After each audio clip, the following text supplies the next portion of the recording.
Idli recipe দেখানো হয়েছে, ইডলির চাটনির রেসিপি দেখানো হয়েছে।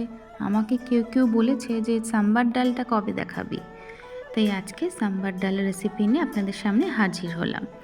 তার জন্য মুসুরির ডাল দিয়ে আমি এই ডালটি করেছি। আমার কাছে যে ভেজিটেবল ছিল সেই বেগুন, আলু, টমেটো কুচি, পটল, আপনারা চাইলে সজনে ডাঁটা বা আরও অন্যান্য শাকসবজি দিতে পারেন। আমার কাছে যা যা অ্যাভেলেবেল ছিল আমি তাই দিয়েছি। মুসুরির ডালটাকে 15 মিনিট মতো ভিজিয়ে নিয়েছিলাম। তারপর ভালো করে মুসুর ডালটাকে ধুয়ে রেখেছিলাম আর তেঁতুলের অল্প জল করে রেখেছিলাম।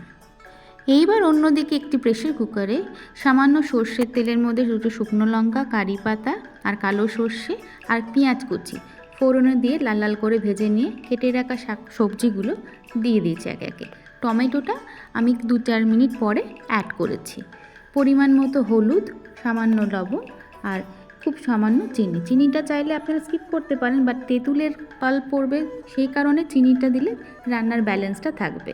তারপর মুসুরির ডাল দিয়ে সবজির সাথে ভালো করে নাড়াচাড়া করে যখন এরকম কনসিস্টেন্সি হবে, তারপরে যতটা পরিমাণ মুসুরির ডাল ঠিক তার থেকে একটু বেশি জল দিয়ে মাত্র 2 সিটি দিলেই মোটামুটি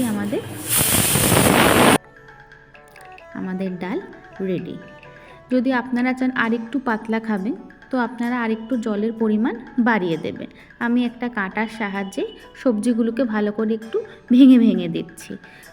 খুব গোটা গোটা সবজি থাকবে না। আর যেটা মেন জিনিস, নামানোর আগে অবশ্যই বেশ খানিকটা 2 থেকে 2.5 চামচ সাম্বার মশলা আর তেঁতুল গোলা সেই জল দিলেই আমাদের এই সাম্বার ডাল একদম রেডি।